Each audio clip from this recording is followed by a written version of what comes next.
يرون العذاب أن القوة لله جميعا وأن الله شديد العذاب.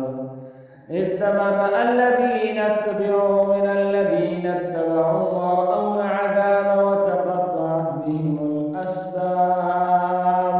وقال الذين اتبعوا لو أن لنا كرة فنتبرأ منهم كما تبرأوا منا كذلك يريهم الله أعمالهم حسرات عليهم وما هم بخارجين من النار. صدق